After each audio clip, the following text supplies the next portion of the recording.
Thank you for watching, guys. See you in the next video.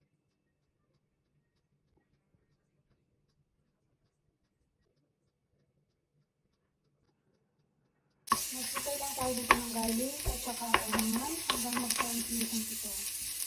Lagyan natin ang ating karne. Lagyan natin. Lagyan lang natin hanggang mamusmal yung karne. Lalagay tayo ng konting patis, black pepper, konting dry parsley, magic seasoning, at mix natin. Ayan, pwede na tayo maglagay ng gulay. Lagyan natin ang gulay. Ating gulay, sabay-sabay na natin. Ating zucchini, lagyan na rin natin. Ayan, mix natin. Hanggang ganito lang, diba? Makulay yung gulay natin. Mix lang natin.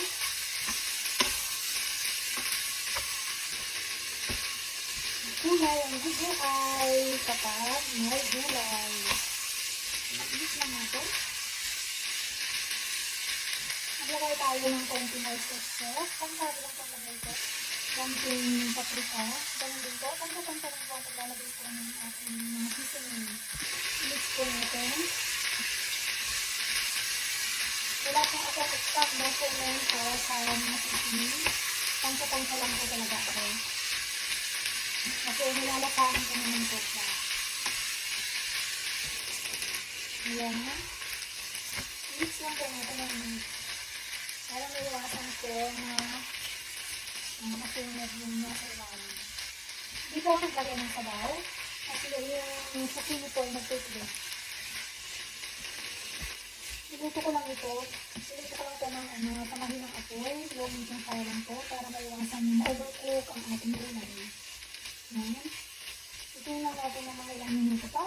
Pwede ng ating mixed vegetable. Stir-fry mixed vegetable. At kung sa tingin nyo ay kailangan nyo maglagay ng sabaw, ng konting tubig para maluto yung gulay, pwede naman ito. Kaya ko po kasi gawa ng may nilagay ako ng zucchini, kaya po na po ako naglagay ng sabaw. Kasi yung zucchini po, nagtutubig. Tikman na natin. Maglagay lang tayo ng konting asin. Pwede na ang ating stir-fry mixed vegetable. Mix lang natin.